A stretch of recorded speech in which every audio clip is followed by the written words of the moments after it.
you, Dad! Ooh, Mommy like. Who's making this stuff? Not me! Whoa! Meow?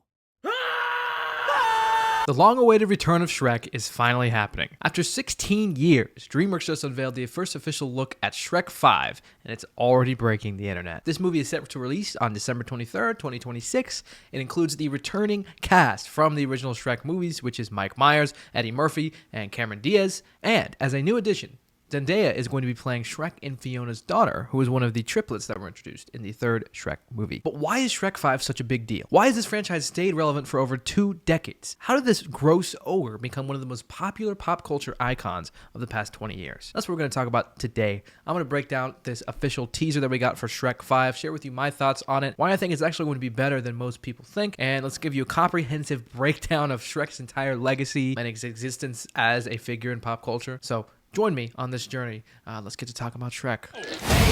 Shrek 5. So, the first Shrek movie, released in 2001, was a landmark in animation history. DreamWorks Animation, co-funded by Jeffrey Katzenberg, positioned Shrek as a direct challenge to the fairy tale formula Disney had perfected. It was based on William Steig's 1990 picture book, but evolved into a film that was both a parody and a deconstruction of traditional fairy tale tropes. At the time, the animation industry was dominated by Disney's idealized narratives of princesses, talking animals, and magical adventures. Shrek turned this formula on its head. The protagonist was an ogre, not a handsome prince. The princess, Fiona, had a hidden ogre form and didn't conform to the beauty standards. The villain, Lord Farquaad, was a thinly veiled satire of corporate executives, and many believe that this was a dig from Jeffrey Katzenberg at Michael Eisner, the current CEO of Disney at the time. The film was filled with pop culture references, crude humor, and a self-aware tone that mocked fairy tale conventions. And the film was a massive success, grossing over $500 million at the box office, and winning the first ever Academy Award for Best Animated Feature. But its impact expanded beyond box office numbers. It introduced CGI as a major player in animation, competing directly with Pixar's Toy Story. Its soundtrack, including Smash Mouth's All-Star, you know the song,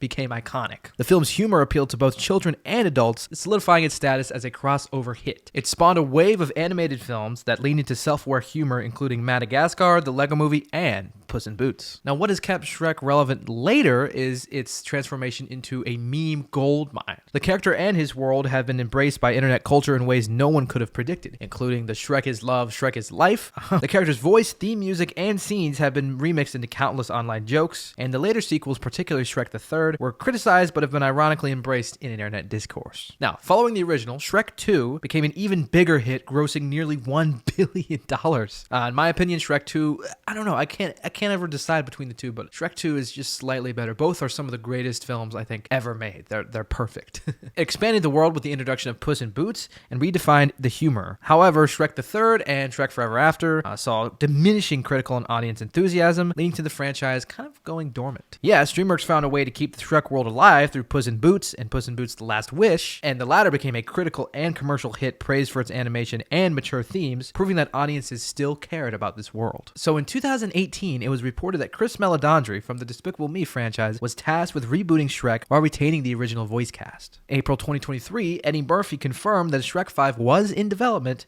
and he had already recorded his lines. And now DreamWorks has officially given us our first look at Shrek 5 today with a December 23rd, 2026 release date. And this first look image teases a more detailed, stylized version of Shrek and Donkey, showing how DreamWorks is updating their animation style. The plot is now rumored to center around Shrek dealing with his role as a father and teenagers, while the internet plays a major role, referencing how Shrek has become memeified in real life. You can kind of see that in this first teaser that was unveiled. Now, why I think Shrek 5 will be huge is the fans who grew up with Shrek are now adults with disposable income, eager to revisit their childhood. The film will introduce a new generation of fans to the world of Shrek, likely blending classic humor with modern animation. Mike Myers, Eddie Murphy, and Cameron Diaz are returning, which makes this a rare franchise where the original voice cast is still intact. Now, obviously from this teaser, DreamWorks is leading into Shrek's meme status, incorporating self-referential humor and internet culture in the film. The success of Puss in Boots The Last Wish has given DreamWorks newfound respect, proving that they can balance mature themes with humor. Now, here's the thing. I know it looks weird. I know it looks different. I don't think it looks bad or worse than the originals. I still think it holds its own and it looks fine. It just looks a little different and it might take some getting used to, but I don't know. DreamWorks might be incorporating the same type of animation style that Puss in Boots The Last Wish used, you know? And that was more fairy tale-esque. It was using more of that Spider-Verse animation style,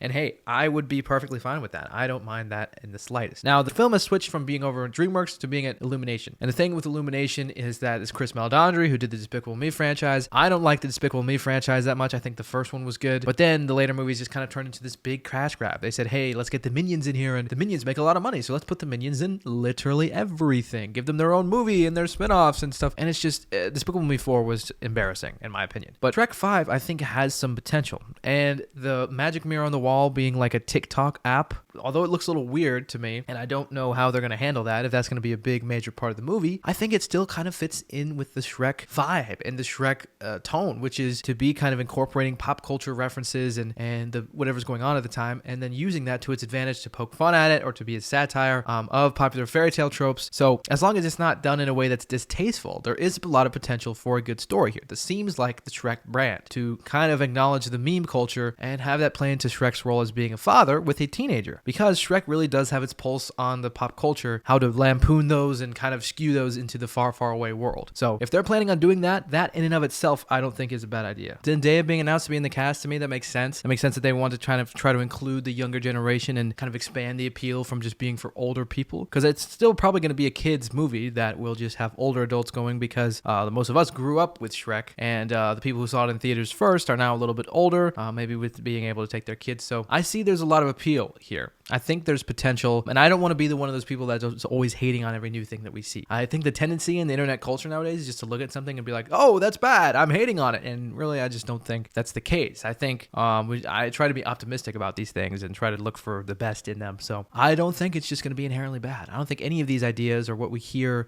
about what might be happening in the movie, except for there's kind of rumors that Lord Farquaad might be coming back, and that would not be good because he died from being eaten by a dragon. So if he came back, that'd be a little bit too nostalgia baity, and I wouldn't be on board with that. But anything else that we're seeing, especially with the idea that it could be tying in internet culture, I don't think that's inherently bad, and I think there's a lot of potential for that to have a good story there. And Shrek 3 and 4 weren't as good, so they kind of diminished the excitement in the general audience.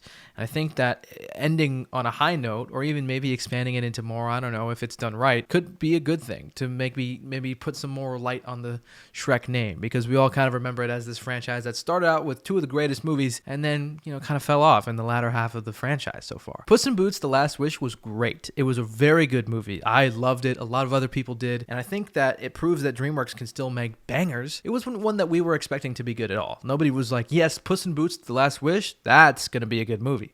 And it turned out to have very mature themes. It was very thoughtful and thought out, and it was just ended up being a great movie. So I think that there's potential for the same to happen to Shrek 5. And I trust that the movie's going to be handled with care and not be something that's just a lazy cash grab that's going to be soulless and kind of sucks the life and energy out of something that has been so iconic and was such a great franchise for so many years. And now that's in new hands and Illumination. We'll have to see how it goes. They're masters of marketing their movies, that's for sure. So you can expect All-Star to probably be in every trailer. But I'm excited. I think the designs maybe look a little off-putting, especially Donkey and Fiona. They don't even look kind of like the same characters. But Shrek kind of looks the same, but it's new and it's revamped, and I don't have a problem with that. We'll just have to see what we get when we see more from the movie itself, and if they're really going to take it seriously, or if they're gonna, it's a tough line to walk, to kind of lean into the meme culture but also take itself seriously, because the original two Shrek movies did take themselves seriously, and they did have a heart and something to say about them. And the meme spawned because we all knew that it was such a good movie. So I hope they don't lean too much into that and still keep that heart and that emotional center. I think it'll be good. So there you have it. There's my thoughts on the Shrek 5 official teaser that was just released today. What do you think about Shrek 5? Are you excited? Are you worried?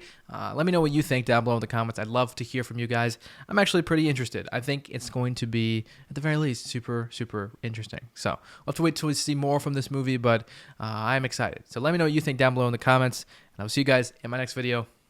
Oh, make sure to click right here on my face to see another video by me. You should like it because YouTube recommends it to you. I'll see you guys in my next video. See ya.